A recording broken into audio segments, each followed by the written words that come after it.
একটি হচ্ছে সাংবাদিক চক্ষু, আর একটা রাজনীতিবিদদের অন্তর্দৃষ্টি। এছাড়া সমাজের যতগুলা শ্রেণী পেশা আছে তাদের জগৎটা হচ্ছে তাদের ওই নির্দিষ্ট পেশার উপরে ফোকাস। এই জন্য দেখবেন জীবন যুদ্ধে এই দুইটা অংশের মানুষকে চ্যাপ্টারের মানুষকে জীবন বাজি রেখে কাজ করতে হবে। রাজনীতিবিদরাও গুলিতে মরে, সাংবাদিকরাও গুলিতে মরে। রাজনীতিবিদরাও স্বৈর শাসকদের সমদৃষ্টিতে পড়ে, আবার সাংবাদিকরাও পড়ে। গত 15 বছর কি হয়েছে আমি ভালো মন্দ কিছুই বলবো না, আপনারা সবাই জাতির বিবেক আপনারা ভালো জানেন। আমি ব্যক্তিগতভাবে বিশ্বাস করি যে ব্যক্তি কিংবা জাতি পিছন নিয়ে কামড়া কামড়ি করে সে পিছনে পড়ে থাকবে, আর যারা চায় যে আমরা এগিয়ে যাই তাদেরকে ফরওয়ার্ড লুক করতে হবে, সামনে দেখতে হবে। এই জন্য আসুন পচা পিছনটাকে পিছনে ফেলে দিই, এটা নিয়ে আর চর্চা না করি। এখন জাতি হিসাবে ঐক্যবদ্ধভাবে সামনে কিভাবে আমরা আগাবো, আমরা সেই রোডম্যাপ তৈরি করি সবাই মিলে। এখানে জাতির সকল স্তম্ভের হাতগুলোকে জাতীয় স্বার্থে এক জায়গায় আসতেই হবে, এই জায়গায় কোনো বিভাজন চলবে না। এনজিওর কিস্তি প্রথমবার বিকাশ পেমেন্ট করলেই 20 টাকা ইনস্ট্যান্ট ক্যাশব্যাক।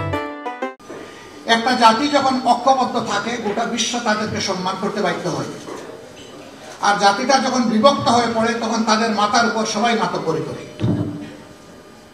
এবং এতে ওই জাতির শুধু ক্ষতির পরিমাণ বাড়ে, এই জাতি লাভবান হয় না।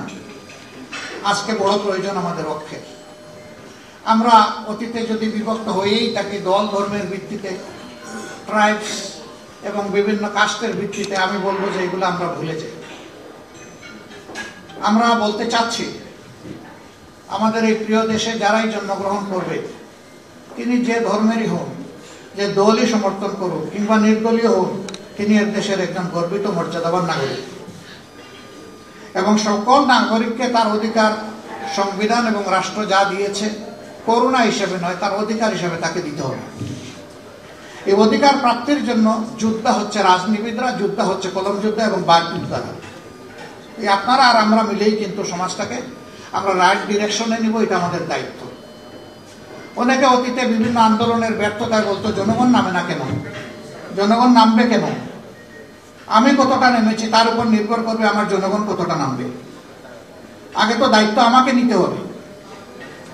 আমি যদি অসত্যকে প্রতিরোধ করতে চাই শুধু ঘরে বসে আমাকে ফর্মুলা দিলে তো হবে না, আমাকে রাস্তায় নামতে হবে, রাস্তায় নেমে নেতৃত্ব দিতে হবে। এ বিশ্বে যতগুলা পরিবর্তন হয়েছে ওই ব্যক্তিকে কেন্দ্র করেই পরিবর্তন হয়েছে। সেখানে একটা ম্যাগনেটিক ক্যারেক্টার থাকতে হবে, যিনি সবাইকে ধারণ করবেন, যিনি সবাইকে তার থেকে দূরে ঠেলে দেবেন না।